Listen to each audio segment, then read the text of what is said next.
चलिए सबसे पहले ड्रैगनफ्लाई डोजी के बारे में जानते हैं। ड्रैगनफ्लाई डोजी एक सिंगल कैंडलस्टिक पैटर्न है जिसमें एक ही कैंडल होती है।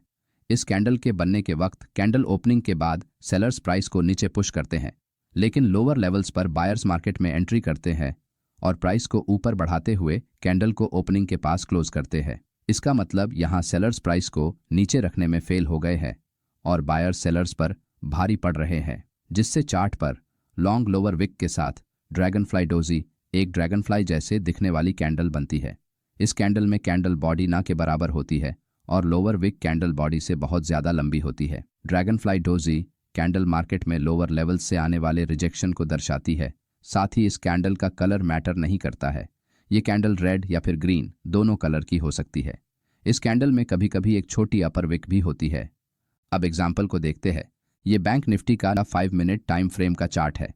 मार्केट ओपन होते ही प्राइस लोअर लेवल से रिजेक्शन फेस करते हुए चार्ट पर लॉन्ग विक कैंडल बनाती है, जिसे हम ड्रैगनफ्लाई डोजी कैंडल कहते हैं, जो कि एक बुलिश रिवर्सल का सिग्नल देती है। इसका मतलब इस लेवल पर मार्केट एक सपोर्ट बनाने की कोशिश कर रहा है, इसलिए यहाँ पर बायर्स बार बार प्राइस को ऊपर उठाने की कोशिश कर रहे हैं, जिससे चार्ट पर प्राइस कुछ देर तक एक ही रेंज में ट्रेड कर रही है। यहाँ सेलर्स के फेल हो जाने से मार्केट में बाइंग प्रेशर बढ़ता है और प्राइस एक स्ट्रॉन्ग ग्रीन कैंडल के साथ इस रेंज को ब्रेक करते हुए ऊपर निकल जाती है। ड्रैगनफ्लाई डोजी कैंडल के बाद अगर एक ग्रीन बुलिश कैंडल बनती है तो आप सपोर्ट एरिया के नीचे अपना स्टॉप लॉस लगाकर लॉन्ग ट्रेड एंट्री कर सकते हैं। ड्रैगनफ्लाई डोजी कैंडल अगर एक स्ट्रॉन्ग सपोर्ट एरिया के पास बनती है तभी मार्केट के रिवर्सल के चांसेस बढ़ते हैं। चलिए अब ग्रेवस्टोन डोजी को समझते हैं। ग्रेवस्टोन डोजी ये भी एक सिंगल कैंडलस्टिक पैटर्न होता है। बायर्स एक स्ट्रॉन्ग बुलिश सेंटीमेंट के साथ प्राइस को ऊपर उठाते हैं, जिससे चार्ट पर स्ट्रॉन्ग ग्रीन बुलिश कैंडल बनने लगती है। मगर हायर लेवल्स पर सेलर्स मार्केट में एंट्री करते हैं और प्राइस को नीचे पुश करते हुए कैंडल को अपने ओपनिंग के पास क्लोज करा देते हैं, जिससे चार्ट पर एक लॉन्ग अपर विक के साथ एक स्मॉल बॉडी कैंडल बनती है, जिसे हम ग्रेवस्टोन डोजी कैंडल कहते हैं। इस कैंडल में कैंडल विक के मुकाबले कैंडल बॉडी बहुत ही छोटी होती है। यहाँ बायर्स की ताकत कम होने से सेलर्स उन पर भारी पड़ते हैं और प्राइस को ऊपर से नीचे ले आते हैं। ग्रेवस्टोन डोजी कैंडल एक बेरिश रिवर्सल के सिग्नल के रूप में काम करती है।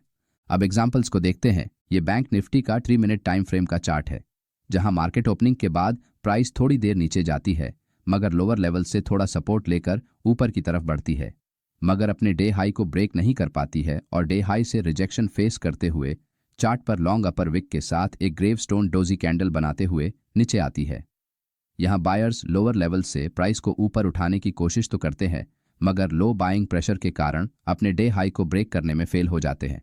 इसका मतलब यहाँ डे हाई लेवल मार्केट में एक स्ट्रॉन्ग रिजेक्शन की लेवल की तरह काम कर रहा है।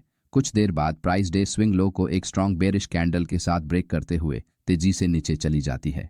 चलिए अब हैंगिंग मैन कैंडल के बारे में जानते हैं। हैंगिंग मैन एक सिंगल कैंडलस्टिक पैटर्न है। मार्केट जब एक शॉर्ट टर्म अप ट्रेंड में होता है और प्राइस अपने नियरेस्ट रेजिस्टेंस एरिया के पास पहुंचती है, तब इस रेजिस्टेंस लेवल के पास जैसे ही कैंडल ओपन होती है तो सेलर्स मार्केट में एंट्री करते हैं और प्राइस को नीचे की तरफ पुश करते हैं, मगर प्राइस फिर से ऊपर आते हुए अपने ओपनिंग लेवल के आसपास क्लोज करती है। यहाँ लोअर लेवल से मार्केट में बायर्स ताकतवर होते हैं और प्राइस को अपसाइड मूव करते हैं, मगर प्राइस जैसे ही रेजिस्टेंस एरिया के पास पहुंचती है वैसे ही हायर लेवल्स पर रेजिस्टेंस को देखते हुए सेलर्स मार्केट में एंट्री करना चालू करते हैं, जिससे कैंडल थोड़ी देर तक नीचे जाने की कोशिश करती है, जिससे चार्ट पर एक लॉन्ग लोअर विक के साथ हैंगिंग मैन कैंडल बनती है। यहाँ मार्केट अपना पुराना बुलिश मोमेंटम कंटिन्यू करने में फेल हो जाता है, जिस कारण रेजिस्टेंस लेवल का ब्रेकआउट नहीं होता और सेलर्स धीरे धीरे सेलिंग स्टार्ट करते हैं, जिससे नेक्स्ट कैंडल लोअर लेवल्स पर क्लोज करती है, जिससे बायर्स डर जाते हैं और अपना प्रॉफिट बुक करने लगते हैं, जिससे हायर लेवल्स पर सेलिंग प्रेशर बढ़ता है और प्राइस जैसे ही हैंगिंग मैन कैंडल के लो को ब्रेक करती है वैसे ही तेजी से नीचे चली जाती है। यहाँ हैंगिंग मैन कैंडल के हाई के ऊपर या फिर रेजिस्टेंस लेवल के थोड़ा ऊपर आप स्टॉप लॉस प्लेस करते हुए शॉर्ट ट्रेड में एंट्री कर सकते हैं। मल्टीपल लॉन्ग विक कैंडल्स कैसे ट्रेड करते हैं, चलिए जानते हैं। जब कभी मार्केट एक डाउन ट्रेंड में होता है और प्राइस अपने नियरेस्ट सपोर्ट लेवल के पास आते समय इस तरह की multiple long wick candles chart पर बनती है, तो इसका मतलब यहाँ मार्केट का जो प्रीवियस ट्रेंड है वो अभी धीरे धीरे कमज़ोर हो रहा है। यहाँ हायर लेवल से सेलर्स एक्टिवली सेलिंग करते हैं, जिससे प्राइस बिग बेरिश कैंडल्स बनाकर नीचे आती है, मगर प्राइस जैसे ही सपोर्ट एरिया के पास पहुंचती है वैसे ही लोअर एरिया से रिजेक्शन फेस होने के कारण कैंडल्स में नीचे की तरफ लॉन्ग विक बनती है। सेलर्स कैंडल्स को और नीचे क्लोज करने में बार बार फेल हो रहे हैं। इसका मतलब सेलिंग प्रेशर सपोर्ट एरिया के पास धीरे धीरे कम हो रहा है, जिससे प्राइस सपोर्ट एरिया में एक रेंज में ट्रेड करती है। सेलर्स को कमज़ोर होता हुआ देखकर बायर्स मार्केट में एंट्री करना चालू करते हैं और प्राइस इस रेंज को ब्रेक करते हुए ऊपर निकल जाती है। अगर आपको हमारा ये वीडियो अच्छा लगा तो वीडियो को लाइक और चैनल को सब्सक्राइब ज़रूर करें। धन्यवाद।